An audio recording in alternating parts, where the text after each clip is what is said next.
Magandang umaga po sa lahat.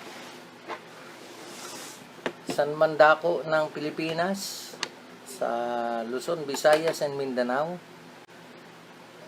We have brethren in Davao who are watching now. We have brethren from the States. Hindi ko lang alam kung anong oras sa kanila ngayon, pero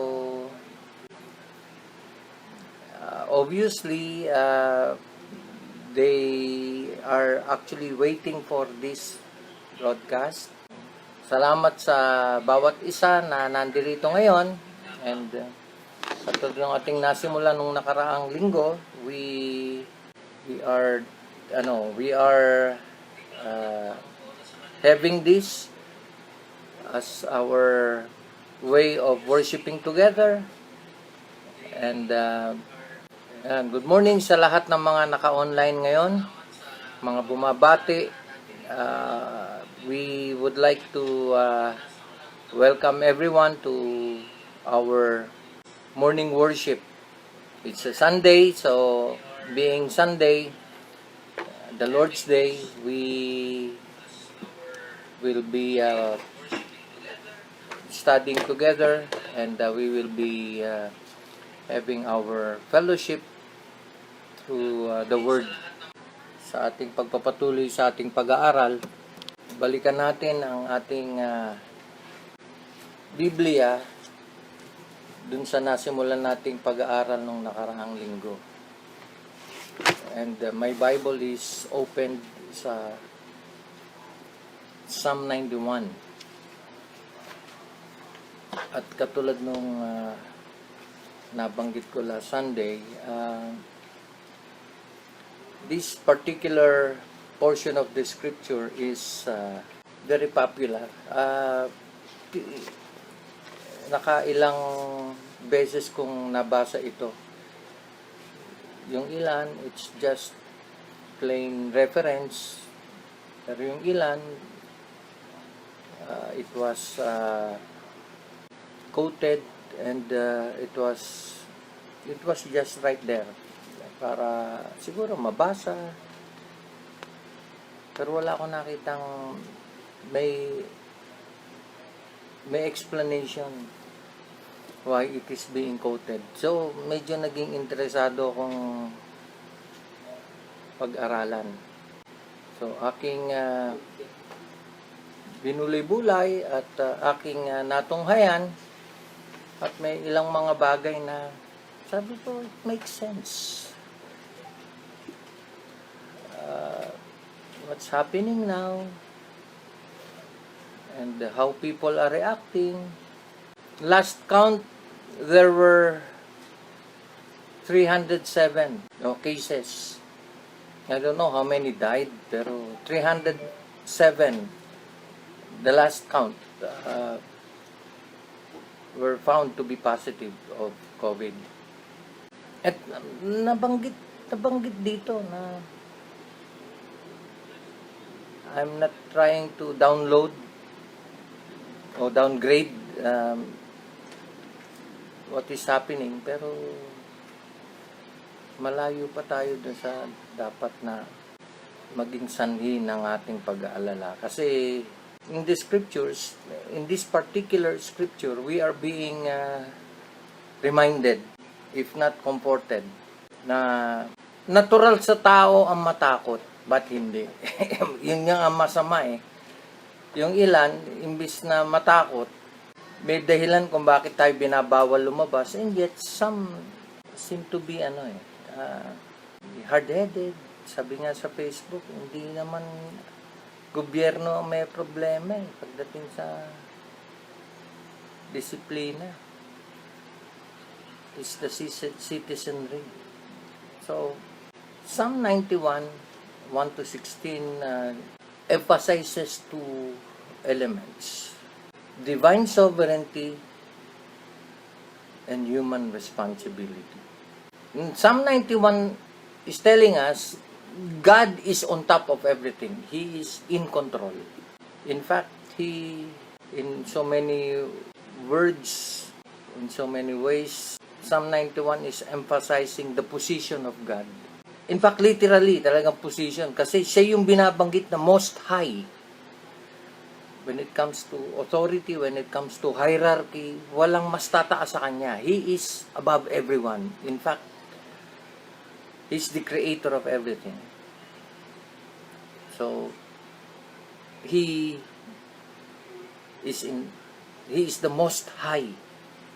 In fact, He is the Almighty. So speaking of divine sovereignty, that's a given in the book of Psalms 91. Siya yung may akda ng lahat ng bagay. Siya yung may hawak sa lahat ng bagay. In fact, pagdating sa ating kaligtasan, siya yung panimula, siya yung katapusan. He is the author and finisher. Kaya nga we believe in eternal security. Kasing sinimulan niyang ginawa sa ating buhay, tatapusin niya. Hindi niya iiwan ng nakabitin. What He has begun in us, He will finish it. Malinaw yun. Kaya, wala kang ibang pangahawakan kundi yung divine sovereignty. And that's the reason why we believe in eternal security. Because God is God. What He has begun, He will finish. Salvation is of the Lord. Ang daming mga scripture that will attest to that. Side by side, in Psalm 91, we are being told of human responsibility. While it is true that we have no part in our salvation, we cannot do anything to cause our salvation or to add to our salvation. No. By grace are you saved through faith, and that not of yourselves. It is the gift of God, not of works, lest any man should boast. But on the part of human responsibility, pagkatapos tayong sumampalataya, pagkatapos natin ipagkatiwala ang ating sarili sa kanyang pangangalaga, yun mismong sinimulan niyang gawin sa atin nung bigyan niya tayo ng buhay na dating patay, nung dalhin niya tayo sa kaliwanagan na dati tayong kadiliman, yung binigyan niya tayo ng karunungan sa kabila ng ating kamangmangan, doon nagsimula yung tinatawag na human responsibility. Doon pala nagsimula yung nasa Diyos ang awa, nasa tao ang gawa. Kaya nga balang araw haharap tayo sa Kanya to give account sa lahat ng mga ginawa natin. At malinaw sa Scripture yun. Nung iligtas tayo ng Panginoon sa pamamagitan ng biyaya, sa pamamagitan din ng biyaya, tayo'y mamumuhay para sa Kanya. Pero yung uri ng pamumuhay na ipinamuhay natin ay nakasalalay sa ating paggawa. Kaya yung what He has begun in us, He will finish it. The work of salvation, meron siyang itinanim, meron siyang sinimulan. At yung kanyang sinimulan is towards an end. Ang pinaka-ultimate end is life everlasting in His presence, in His kingdom.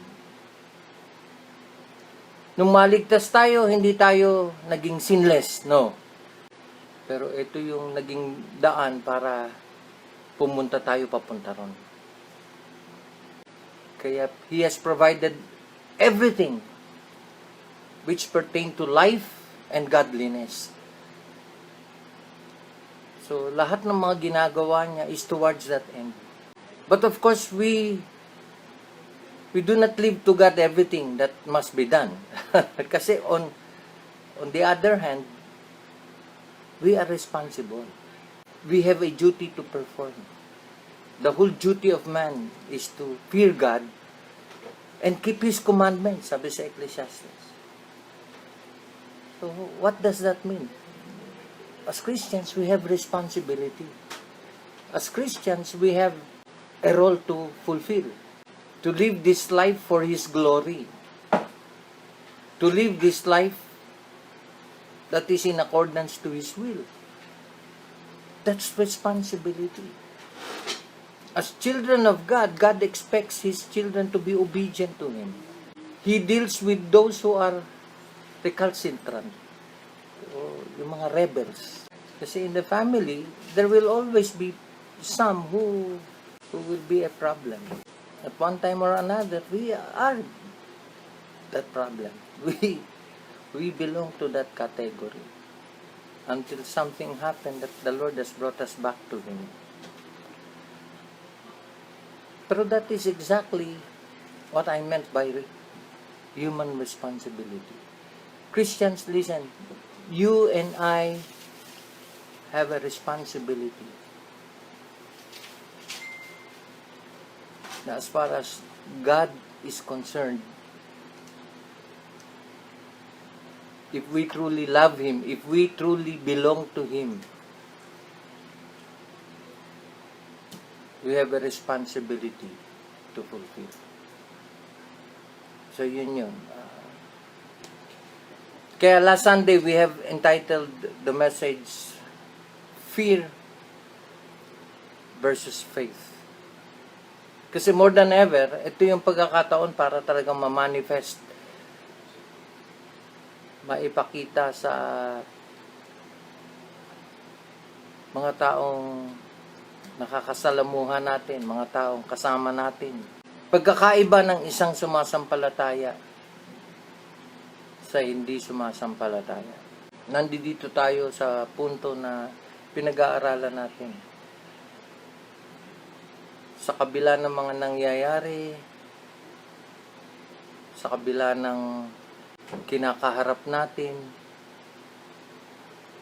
napakahalaga na paano ba natin ito tinitake? Are we part of those na ngayon ay ngarag, nanginginig sa takot? Or are we part of those who hold on to God, who pray, trusting that God will take care of His children? I like what it says here. Psalm 91 start with these words. He that dwelleth in the secret place of the Most High shall abide under the shadow of the Almighty.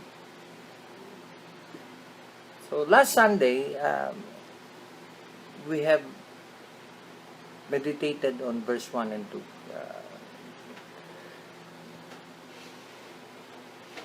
Marami tayong na-relate sa actual na buhay. And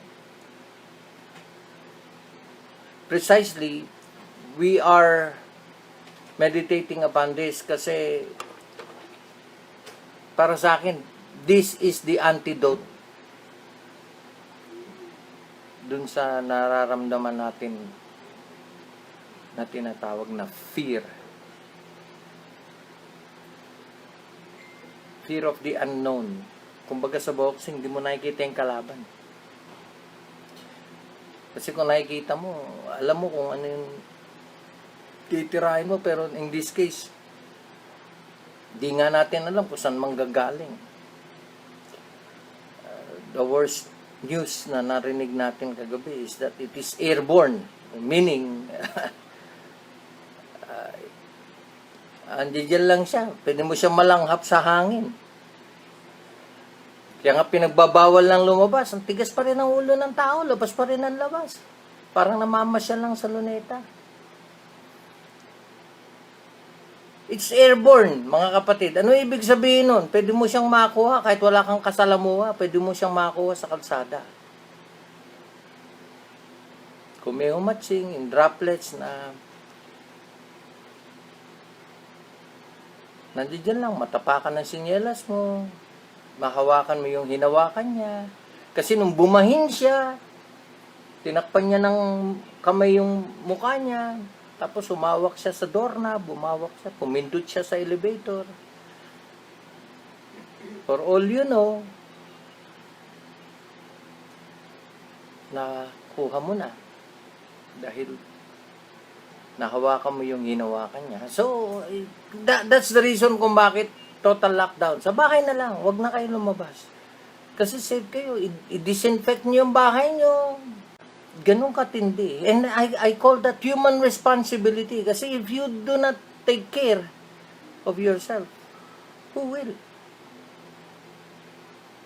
Yes, God will take care of us. That's true. Pero We have a part. Huwag mo naman tanggalin yun. Kasi pag nahawa ka, kasalanan mo na yun.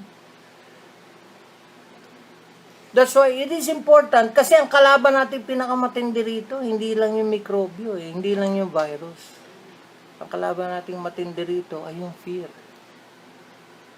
Na yun yung ina-address natin. Na kaalinsabay sa human responsibility, kasama dun sa responsibility natin is not to be afraid.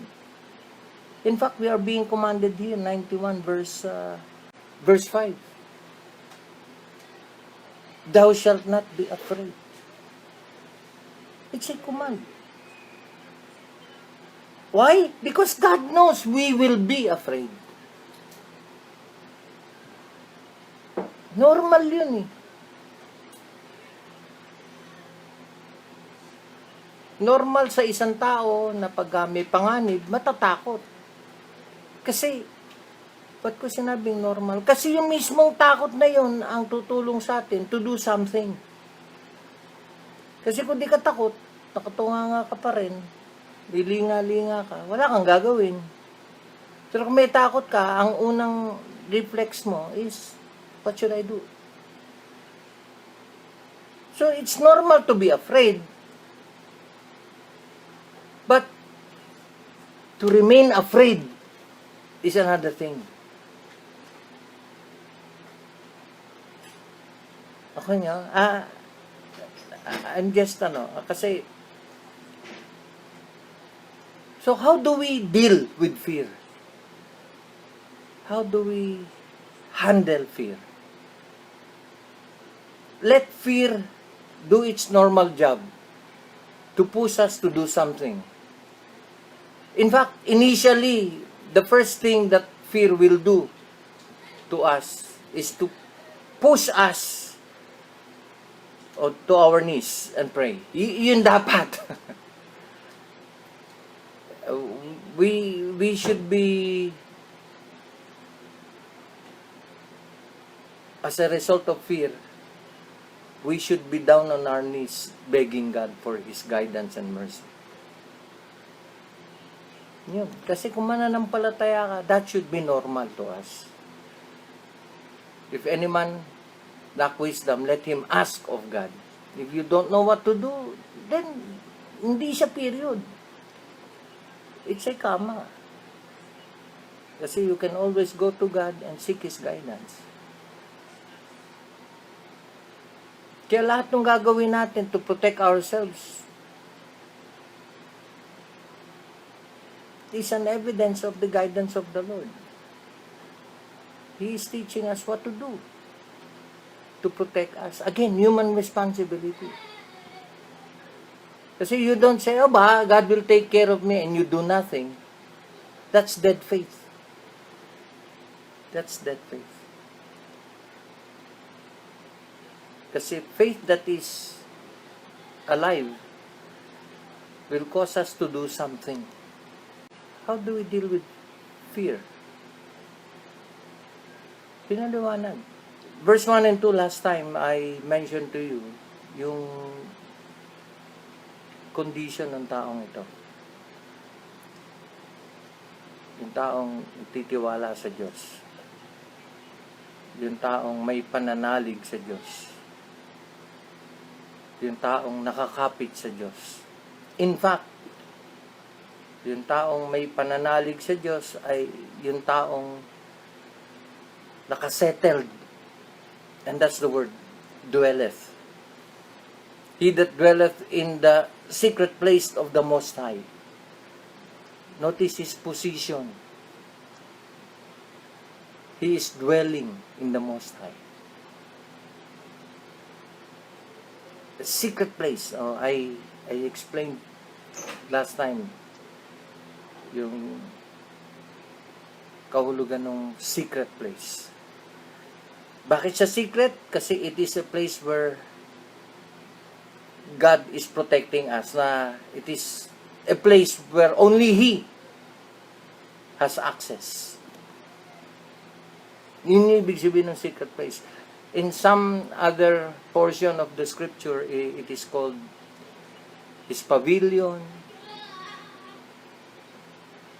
Ibig sabihin yan, that's his territory. Bago ka makapasok doon, marami kang dadaan ng security. That's the idea. That's the idea. When God keeps something in His secret place, sa mga mayayaman, that's equivalent dun sa safe, na dun niya linalagay yung kanyang mga valuables. Na bukod sa ito'y kubli, saka lingid sa kaalaman ng publiko, meron siyang code doon na siya lang nakakalam kung paano i-access. Yun yung ibig sabihin ng secret. It's the safest place as far as God is concerned. He that dwelleth in the secret place of the Most High shall abide in the shadow of the Almighty. Ewan ko kung I have already given this, pero please turn to Psalm 27. Psalm 27, and I'd like you to please look at verse 4. Psalm 27, verse 4. Speaking of dwelling, kasi I'm not sure if I have already mentioned this, pero Psalm 27, verse 4. One thing have I desired of the Lord, that I will seek after. Notice please, this position is not incidental. You are not in this place at nagulat ka na, "Hi! Nandito ako in the presence of the Most High." No. This position is intentional. You are there because you want to be there. Hindi ka napunta ron kasi naligaw ka lang. No. You are there because pumunta ka ron. Kasi ninasa mo na mapunta ron. And that's the word. Verse 4. One thing have I desired. You're there because you desire to be there. And notice, that I will seek after. Speaking of yung 4Ps, this is pursuit. Ano yung dinisar niya? Ano yung pilit niyang hinahanap? At sabi niya, that I may dwell in the house of the Lord all the days of my life. Kaya kung naalala niyo yung sinabi ko nung last time, yung dwelleth, meaning niyan, nakatira, nakasettle, permanent resident siya ron, hindi lang siya bisita. At dahil sa idea na yun, pumasok sa isip ko is relationship. Kasi yung tao na may malakas na pananalig is someone who has relationship with God. That's the word dwelleth. And that's the reason kung bakit hindi tayo dapat matakot. Kasi in-explain in so many words dito sa chapter 91. The reason why we should not be afraid. At ang linaw. Kaya sabi ni David, ito yung desire ko, ito yung pinupursu ko. That I may dwell in the house of the Lord all the days of my life, until the day I die. Yun yung ibig sabihin ng all the days of my life, habang ako'y nabubuhay.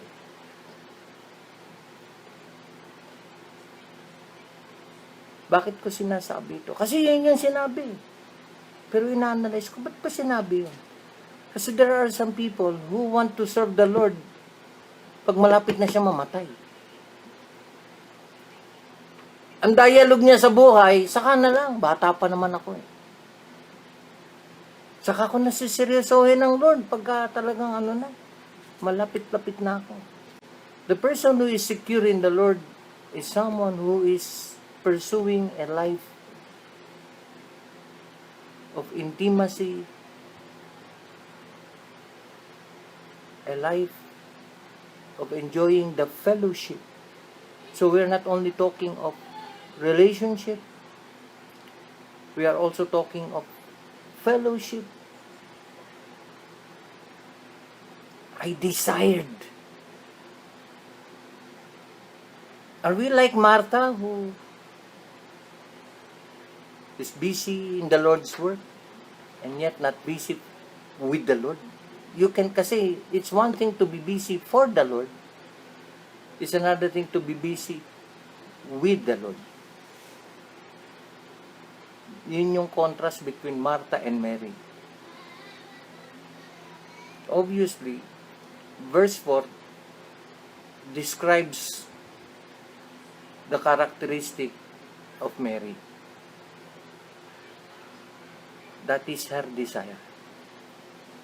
She is not in the kitchen, she is at the feet of Jesus. Kasi in this case, yung kay Mary at Martha, it was Jesus who is visiting. It was the residence of Mary and Martha, yung pinasyalan ni Christ. Pero look at the difference between the two attitudes. Martha went directly to the kitchen, which is not wrong. That's all right. Kasi at the back of her mind, I need to offer something to the Lord. Food. That's not wrong. Pero, ang pagkakaiba nila ni Mary, si Mary, pagdating ni Kristo, pinaupo si Kristo, at pagkapaupo niya kay Kristo, naupo siya, hindi sa tabi ni Kristo. Saan siya umupo? Sa paanan. You know what's that? That's worship. 3 things. Relationship, fellowship. May naganap bang fellowship between Christ and Martha? Paano magkakaroon ng fellowship if she is in the kitchen?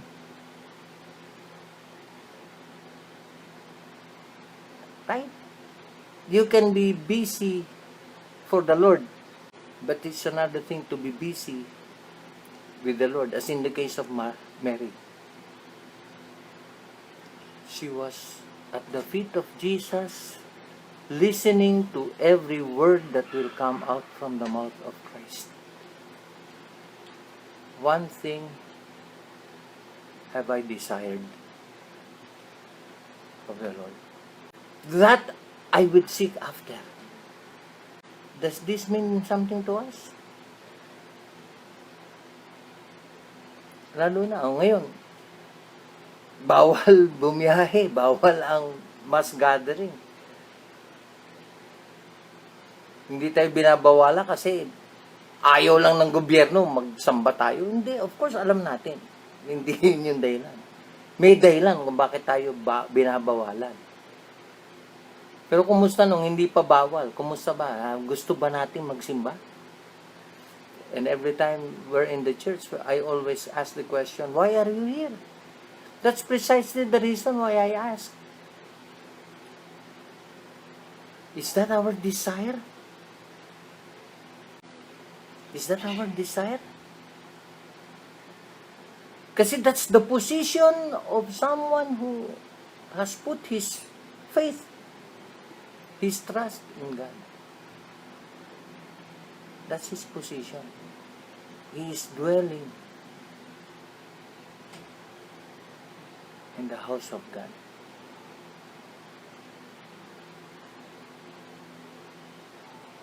Meron siyang tamang relationship. He is enjoying the right fellowship. And guess what? He is engaged in the right worship. Anong pagkakaiba nitong ginagawa natin ngayon sa ginagawa natin pag nasa church tayo?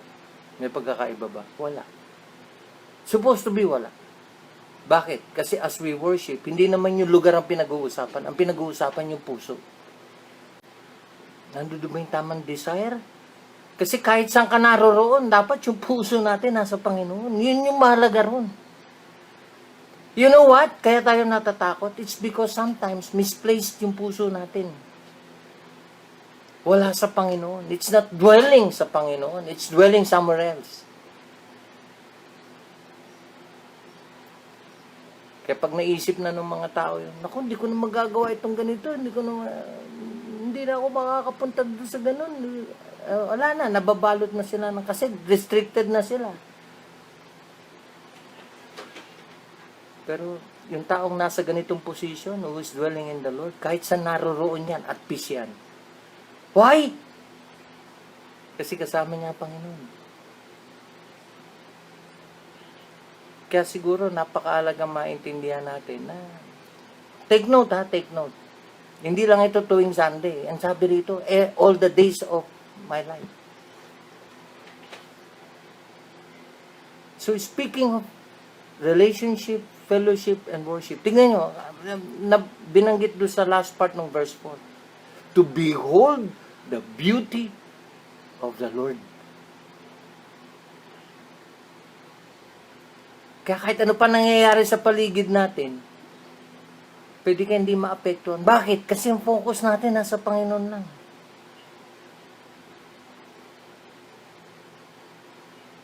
Yung desire natin nasa Kanya lang. Sa iba, imposible. Mahirap gawin yun. Yun, tanungin na natin, may relationship ba siya sa Lord? Kasi ni katiting, wala siyang desire to behold the beauty of Christ.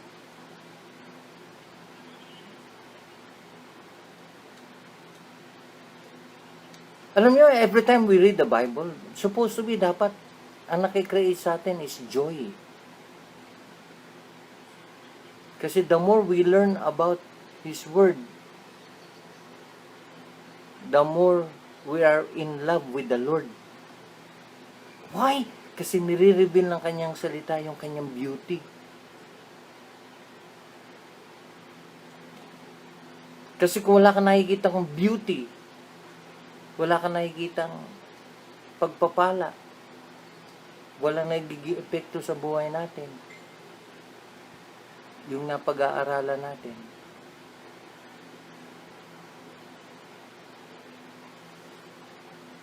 Babalikan dun sa tanong, meron ka bang relationship sa Lord? Bakit hindi mo na-enjoy yung fellowship sa Kanya? At bakit hindi mo siniseryoso yung worship mo sa Kanya? Babalikan dun sa tatlo.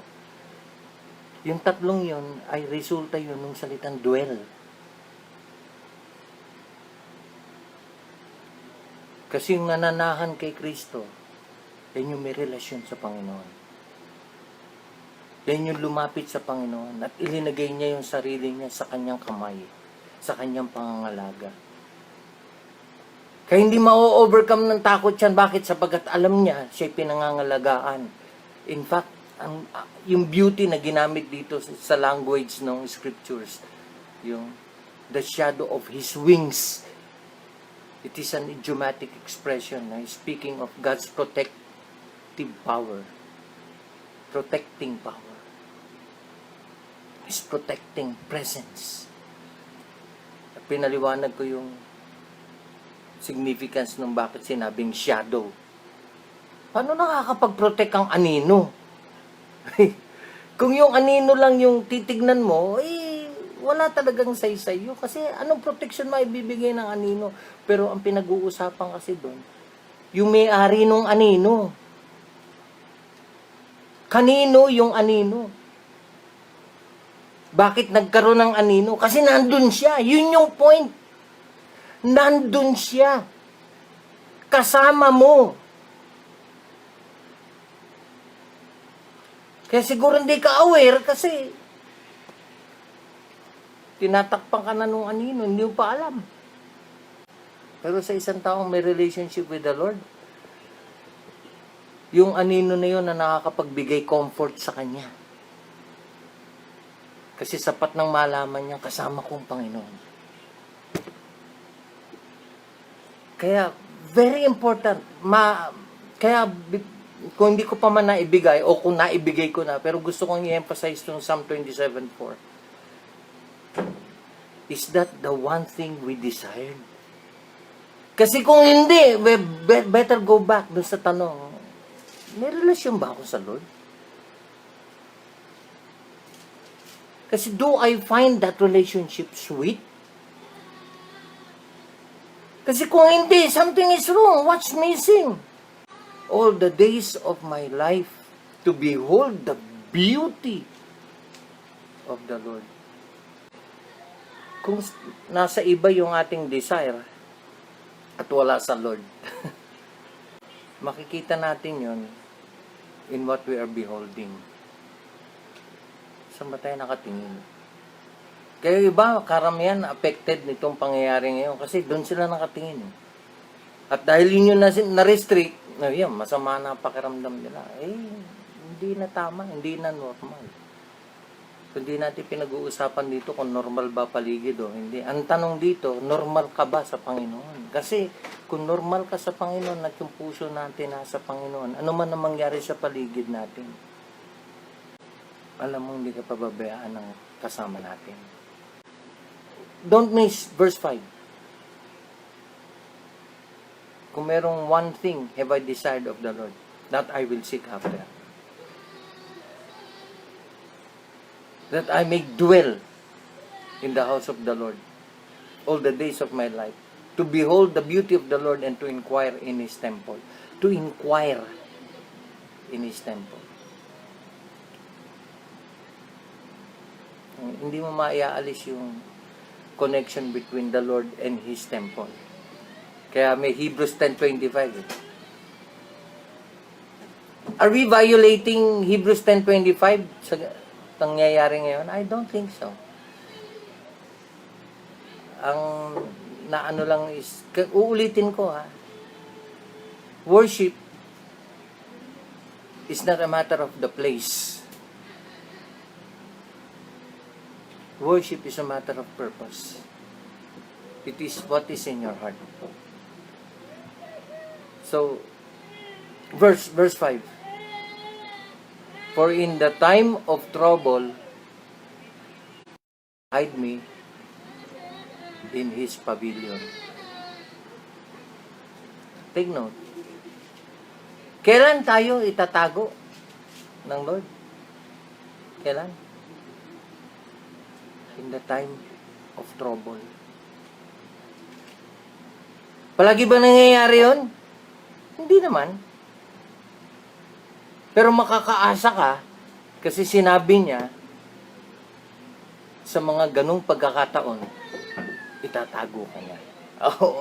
Ang ganda, di ba? It is a relief to know and be assured of that whenever times of trouble will come, the Bible is replete. It is very rich in promises like this.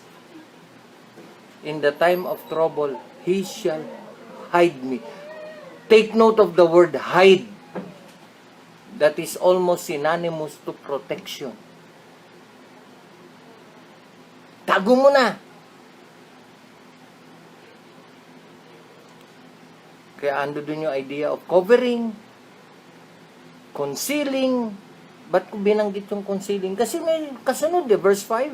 In the secret of His tabernacle. Take note of the word secret. Again, it is a place where only He has access. Kung itinago niya doon sa pinaka-protected place niya, makakaasa ka, walang makakatagpo dyan. Siya lang. Ay, yun yung significance ng word secret. Pag tinanong mo sa inyo secret, syempre, ang sagot ng Lord, secret.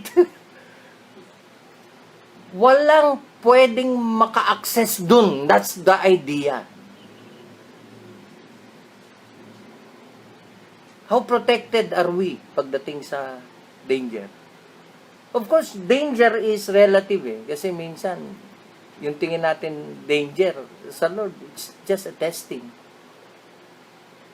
All the days of my life, Maraming bagay tayong natututunan at habang natututo tayo, lumalakas lalo ang pagtitiwala natin sa Kanya. Bakit?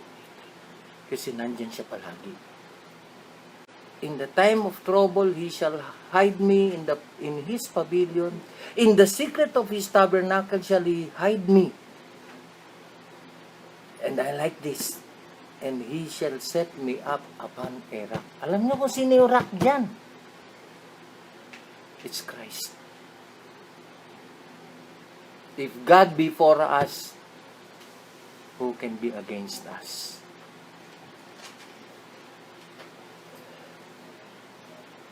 And the reason why I'm going back to this is because sa totoo lang,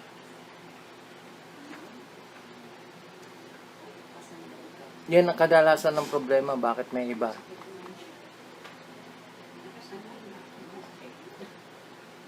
Pag nagkaroon ng problema, nagkukumahog, hindi alam ang gagawin. Mas takot pa siya kaysa doon sa mga hindi mananampalataya. Yung hindi mananampalataya, wagas, kumamasyal. Siya lahat na ng pag-iingat. Nag-iingat na siya, takot pa rin. Kaya, kung babalikan nyo, actually, verses 1 to 3, nitong Psalm 27, speaks a lot about the dwelling place. Why will you choose to be with the Lord all the days of your life? Why? 1 to 3 tells us, the Lord is my light and my salvation. Whom shall I fear? He is my light as against darkness. Mamaya, makikita natin yung darkness na yan. Kasi may mga problema tayo minsan na hindi natin alam gagawin. Nangangapa tayo sa dilim. We do not know what to do next. Doon natetest talaga ang faith. Kaya nga, it's fear or faith. Kung mananampalataya ka, mag-glow in the dark ka. Why? Because you have the Lord. He is your light. Ang linaw, He is my light and my salvation. Yung iba, sapat na sa kanila, ligtas sila. Pero everyday living nila, nasa kadiliman sila, hindi nila alam gagawin nila. What's wrong? Kasi, ang sabi sa Bible, the fear of the Lord is the beginning of wisdom. Once we have put our faith in Christ, that's the start of living in the light. Everything we do will be done in the light. Why? Because it is God who gives wisdom in everything we do. He's guiding, He's directing our every step. Yun yung ibig sabihin, the Lord is my light. Kung nasa iyo na ang ilaw ng buhay, si Kristo, the light of the world, you will no longer live in darkness. That's the promise. Kaya hindi tayo nangangapa. Paano yung pastor kung di natin maintindihan? Still, we have the light. Christ is the light. That's why, babalik ka sa Kanya. In the first place, nakaupo ka sa paanan niya eh. At habang nakasandig ka sa Panginoon, nakahanda ka na sundin bawat pinag-uutos niya. The Lord is my light and my salvation. Whom shall I fear? The Lord is the strength of my life. Whom shall I be afraid?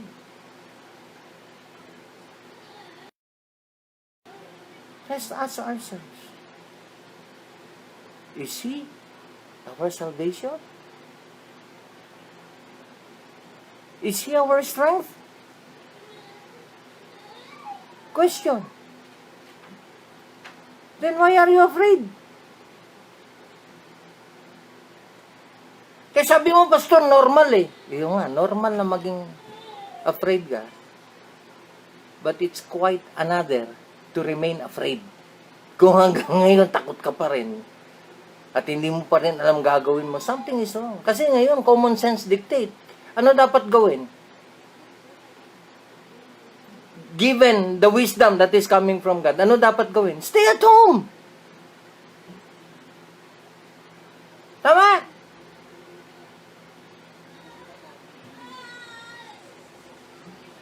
Wisdom dictates for us to avoid being contaminated by the virus. We better stay out of the street.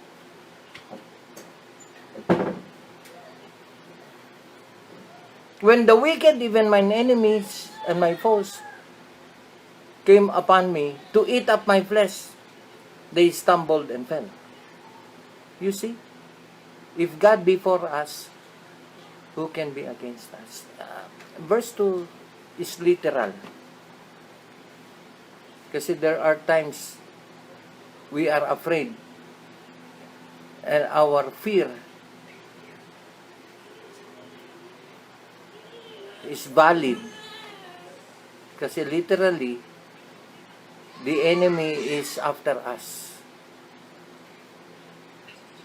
Of course, hindi literal yun to eat up my flesh, pero that's a figure of speech na ang ibig sabihin, my enemy is after my destruction. And that's realistic. Kasi hindi mo kailangan maging butangero para magkaroon ng kaaway. As you live your Christian life, there will be people who will be after you. Especially if you are true and honest sa trabaho na lang. Hindi porket Kristiyano ka, wala ka na makakaaway. Ito ha, as a result of yung pagiging Kristiyano mo, kasi magiging honest ka, magiging fair ka, magiging loyal ka sa kumpanya, ayaw ng iba yan. Kasi may iba silang agenda and you will create enemies. And literally, they came upon me to eat up my flesh. Kulang na lang talaga. Kasi ito, biruan nito pero pag may kaaway ka at may mga taong galit sa'yo, pag nagsama-sama yan at nanananghali sila, asahan mo ulam ka. Tama? Inuulam ka unknowingly. Depende kung anong pagkakaluto sa'yo. Either kilawin o mechado, asado. Pero yung verse 2 is very true. Hindi pwedeng sabihin, Christian yan, kaya walang kaaway yan. Hindi, unnecessarily. If you become true to what you believe in, people will begin to hate you. That's very true, lalo sa office. If you don't do what they're doing and you do not cooperate, markado ka na. Ang goal nila sa buhay, paalisin ka, mainis ka. At sa sobrang asar mo, magre-resign ka na lang. And I can almost sense na some of you are experiencing that at work. So, verse 3, though an host should encamp me against me, my heart shall not fear. Alam mo, as I was reading this last night, a story came to my mind. So I began to ask my wife, Mami, sino nga yung prophet na may servant? Na nung paglabas siya ng madaling araw, nakita niya parating yung kaaway. Nakakabayo at nakakarwahe. At napakarami nila, samantala ang uhulihin lang si Elisha. Sa matatagpuan yun, it is found in 2 Kings chapter 16. Chapter 6, I'm sorry. 2 Kings chapter 6, verses 15 to 17. 2 Kings chapter 6. Yeah, found it? This is Elisha at Dothan. The place nung pinahanap nung hari kung saan naroon si Elisha. Pinapuntahan sa espiya at nalaman na, ay, sa Dothan siya. Sa Dothan. So, nagpadala siya ng sheriff. At kasama doon sa sheriff, hukbo. Di ba? Yun yung sabi kanina sa Psalm 91. Psalm 27. Though a host shall encompass me. Verse 14. 2 Kings chapter 6 verse 14. Therefore sent he thither horses and chariots. Ito na. And a great host. No, ikaw nga. Isa lang huhulihin. And yet, 1 batalyon yung pinadala para hulihin ka. Grabe, pag hindi ka pa naman natakot, ewan ko na lang. Yung sabi, they came by night and compassed the city about. So, gabi pa lang, andun na sila. And to make sure na hindi makakatakas si Elisha, pinaligiran yung city. Verse 15, and when the servant of the Lord, and servant of the man of God was risen early, and he gone forth, behold, an host compassed the city, both with horses and chariots. At ano sabi riyan? And his servant said unto him, alas, my master, how shall we do? And fear not, for they that be with us are more than they that be with them. Don't be afraid. Sa dihamak, mas marami yung sa atin kaysa yung kanila. Speaking of the soldiers. How did he know that? Kasi if you have faith,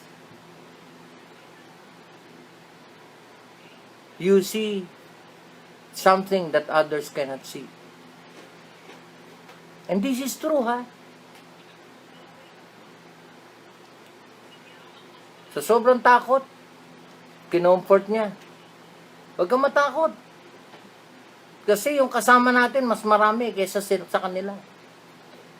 Ang dami-dami niyan. Host. Batalyon yan.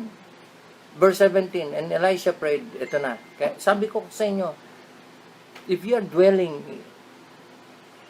in the Most High, in the presence of God, you are being overshadowed by His protective presence. You see something that others cannot. Proof, ito, verse 17. And Elisha prayed and said, Lord, I pray thee, open his eyes, the eyes of the servant, so that he may see. And the Lord opened the eyes of the young man, and he saw, and behold, the mountain was full of horses and chariots of fire round about Elisha. Alam niyo, may chariots din yung kaaway. Pero the difference, yung chariots nung mga nasa side ni Elisha ay may apoy. Chariots of fire. Hindi mo nga malalapitan eh. Makalapit man ka man, sunog ka. Is this true? Ako, I believe in guardian angel.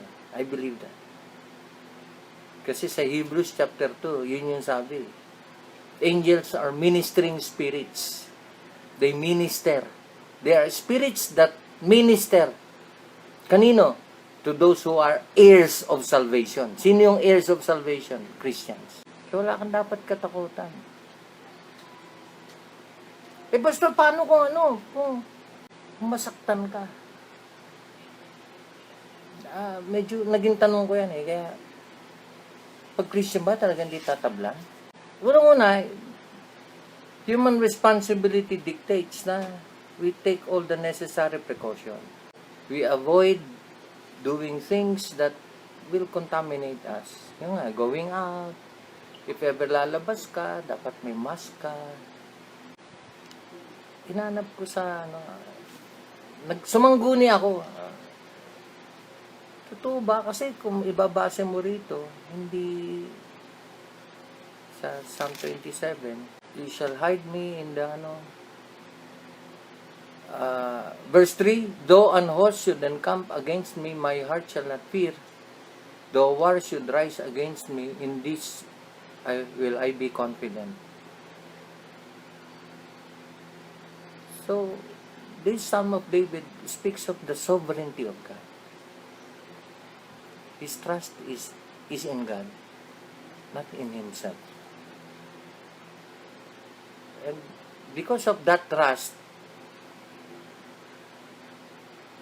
he can face anything. He can face all the challenges. Tinignan ko si Matthew Henry. Kasi isa lang tanong eh, pagka-Christian ba, hindi ka tatablan ng COVID?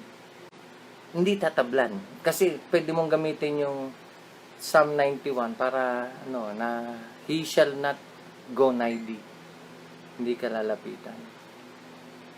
Kasi, verse 3, go back, Psalm 91. Verse 3, surely he shall deliver thee from the snare of the fowler, and from the noisome pestilence. Verse 4, he shall cover thee with his feathers, and under his wings shalt thou trust. His truth shall be thy shield and buckler. Yun, verse 3 and 4 is a transition between 1 and 2 at saka yung 5 to 8. Pero tingnan nyo, kasi sabi niya doon sa last part ng verse 2, in him will I trust. Bakit niya sinabi yun? Kasi sabi niya, my God is my light and my salvation and the strength of my life. Naalala niyo yan? Yun yung sinabi sa Psalm 27. Sa verse 2, sabi niya, I will say of the Lord, He is my refuge and my fortress, my God. In Him will I trust. But sinabi actually, it was believed that it is Moses who wrote this. Pero the actual author is David.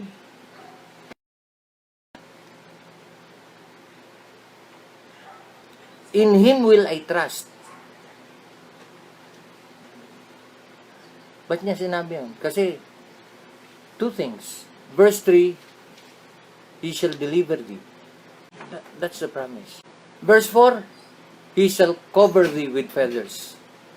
Alam niyo, it's very interesting. Bakit ginamit yung feather to illustrate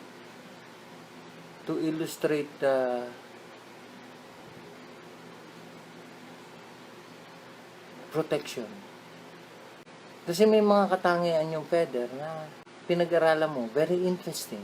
Talagang protection siya. Kasi usually feather, sa mga fowl yan, sa mga birds, ginagamit yan sa paglipad. Pero very interesting, sa manok, sa agila, lalo yung panabong na manok, yung feather is a weapon. Hindi lang siya for defense. It is also for offense. Ang manok, pagka may sisiw yan, at nagtago yung mga sisiw niya sa ilalim ng kanyang bagwis, ang gagawin ng inahin, ibababa lang niya yung pakpak niya. Covered na yung kanyang mga sisiw. At halos hindi mo makita yung sisiw kasi nakatakip. Protection yan, hindi lang sa mga predators, kundi protection yan sa elemento, sa sobrang init, o yung sa sobrang lamig, o yung ulan. Isa pang katangian, by the way, ng feather, it's waterproof. Lalo yung ginagamit sa panglipad. It's waterproof. Isang napansin ko dyan, hindi siya kinakapitan ng dumi. Kasi madulas siya. Kaya, yung sa kotse, yung feather duster ang tawag doon. Hindi mo kailangan labhan pagka yung feather ang ginagamit mo pang wasiwas ng... Kasi pantanggal talaga siya ng dust. At pagkatapos mo siyang gamitin, itaktak mo lang siya. Tanggal na yung lahat ng dust. Hindi mo kailangan labhan. Kasi talagang pag pinangwasiwas mo siya, matatanggal yung dust at hindi siya kakapitan. The idea na we are being covered by His feather is actually a picture of, kasi yung verse 4, He shall cover thee with His feathers, and under His wings shalt thou trust.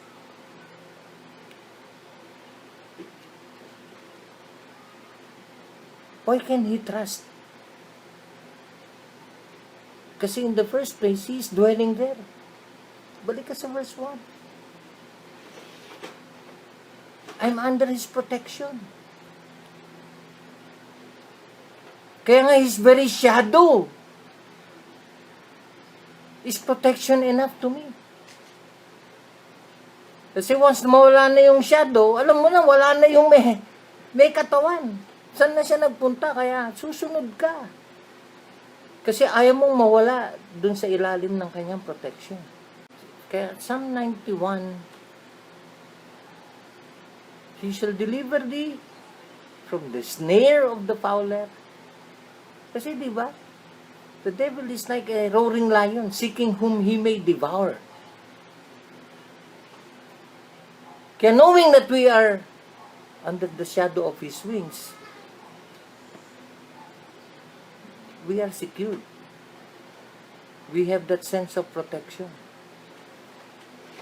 He shall cover thee with His feathers, and under His wings shalt thou trust. His truth shall be thy shield and thy buckler. There is one thing na gusto kong pansinin natin dito. Please look at Psalm 31, verse 19. Psalm 31, verse 19. Oh, how great is thy goodness. Kaya madalas sinasabi natin sa church, God is good. All the time. All the time, God is good. Di ba? How great is thy goodness. Totoo ba? Napakabuti ng Lord? Yes. Wala kang masasabi. Hindi kailanman nagkulang ang Lord sa atin. Napakabuti niya. If we realize that, mas madalas marirealize natin tayo nagkukulang sa Kanya. So, verse 19. Great is thy goodness, which thou hast laid up for them that fear thee, which thou hast wrought for them that trust in thee before the sons of men. Verse 20. Thou shalt hide them in the secret of thy presence from the pride of man. Thou shalt keep them secretly in a pavilion from the strife of tongues. So, yan. Kaya napakalaga ng pagtitiwala. Napakalaga yung sense of confidence. Yung, in this shall I be confident, sabi ni David. Napakalaga na umiiral yung trust. Kasi paulit-ulit, yung mga binabasa kong talata, ando doon palagi yung fear, ando doon yung trust. And because of that, nando doon yung hide, nando doon yung salitang keep. Diba? Thou shalt hide them in the secret of things from the pride of men, thou shalt keep them secretly in a pavilion. Blessed be the Lord, verse 21, for he hath showed me his marvelous kindness in a strong city. So his position, his protection, ito na, his proclamation. Ano yung sabi? In him will I trust. Kaya yung sinabi dun sa, balik tayo, Psalm 91, verse 3 and 4, he shall deliver thee, he shall cover thee with feathers. And being under that protective feather of his, we are overshadowed by his shadow. Anino pa lang, na-comfort ka na. Why? Kasi as long as nandoon yung shadow, alam mo present siya, nandoon siya. Kasi pag nawala yung shadow, ibig sabihin, wala na yung may-ari ng shadow. Speaking of relationship, speaking of fellowship, speaking of worship, he shall cover thee with feathers. Psalm 17. I would like you to please look at verse 8. Meron lang akong gustong idugtong dun sa shadow. Simulan natin siguro sa verse 7. Show thy marvelous loving kindness, O thou that savest by thy right hand them which put their trust in thee from those that rise up against them. Verse 8. Keep me as the apple of the eye. Hide me under the shadow of thy wings.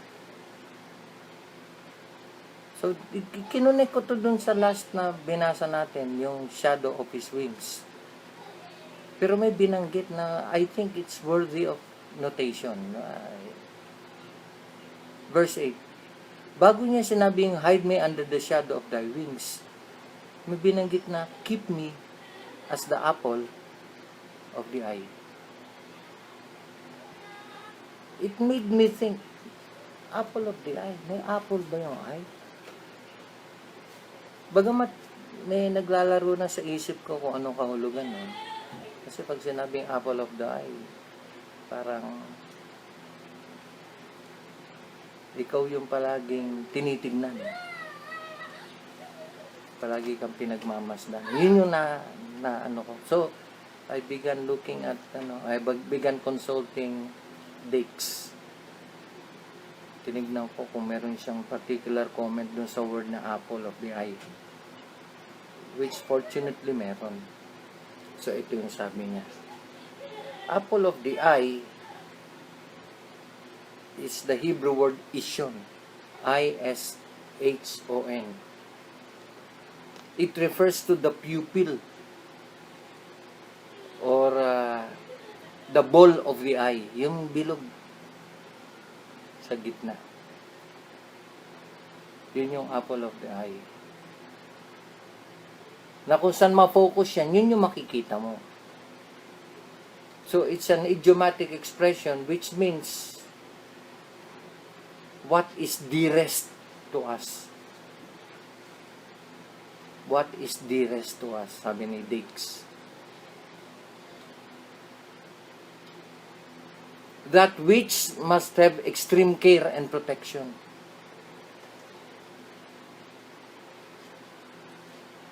So, nung sinabi ni Psalmist David, keep me as the apple of the eye. It speaks of relationship. You will take care of me. You will apply extreme care in protecting me. So, it's an idiomatic expression which builds our confidence, which strengthens our faith. Keep me as the apple of the eye. Hide me under the shadow of thy wings. Tapos, if we will go back dun sa Psalm 91 verse 4, Psalm 91, let's go back there. Psalm 91 verse 4. He shall cover thee with his feathers, and under his wings shalt thou trust. His truth shall be thy shield and buckler.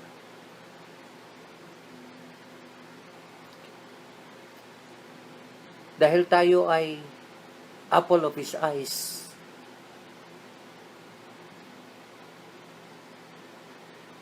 we are dearest in the eyes of God. In return, may sinabi sa Proverbs 7:2. Prayer ni David, keep me as the apple of the eye. Hide me under the shadow of thy wings. So me, the apple of your eye.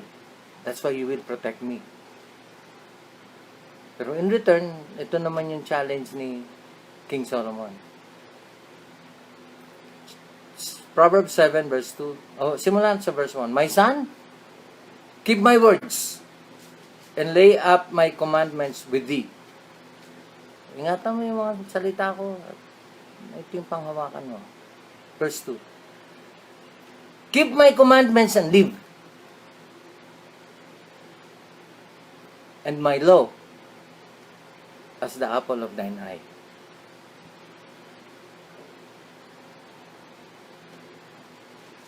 Kasi if you will go back sa Psalm 91 verse 4, he shall cover thee with feathers, and under his wings shalt thou trust. His truth shall be thy shield and buckler. You want to be fortified and be strengthened by faith? Solomon gave us the secret. Keep his law as the apple of our eyes.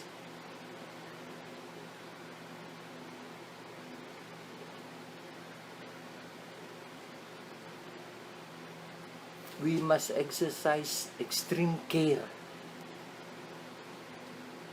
in observing and obeying His law.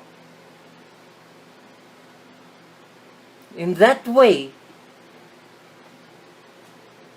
mangingibabaw ang faith.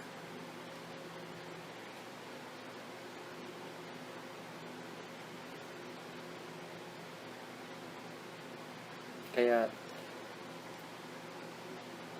thou shalt cover thee with his feathers, and under his wings shalt thou trust. His truth shall be thy shield and buckler. Shield.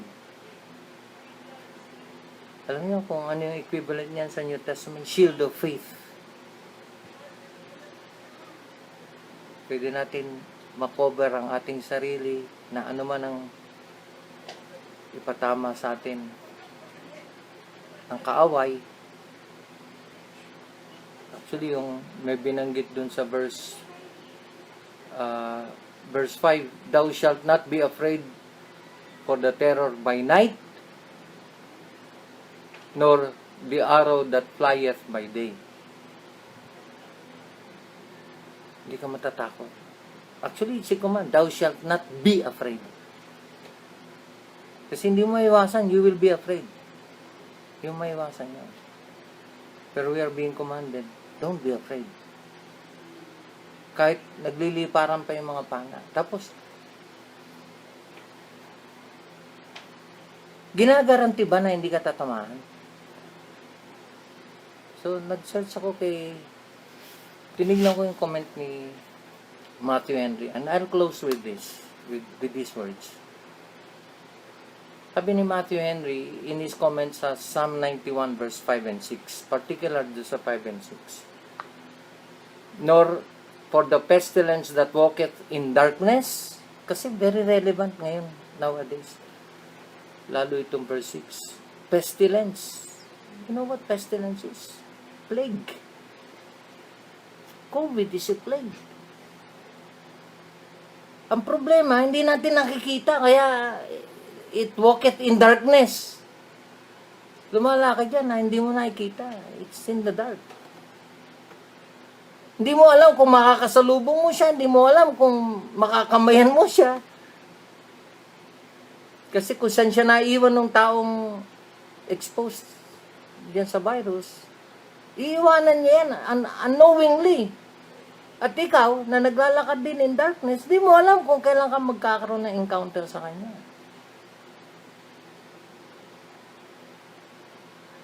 Parang, I cannot say with confidence na, kung Christian ka, hindi ka matatablan. I cannot say that.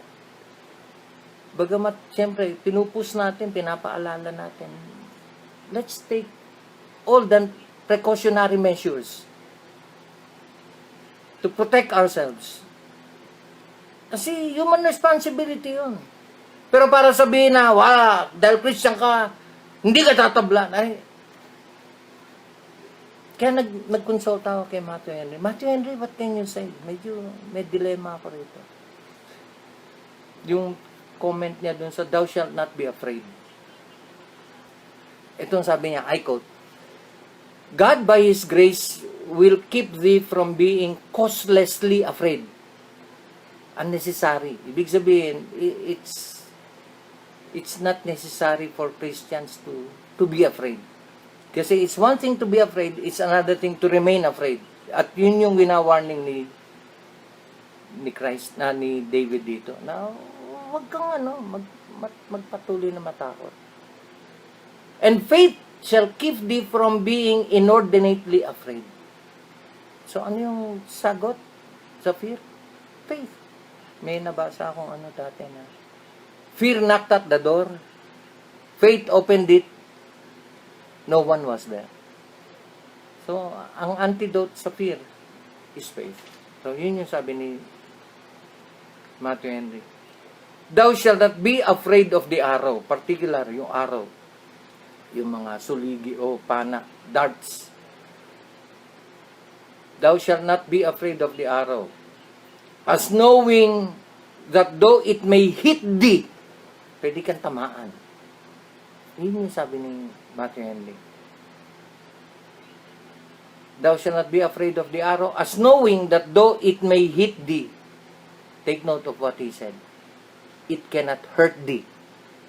Pwede kang tamaan, pero hindi kanya sasaktan.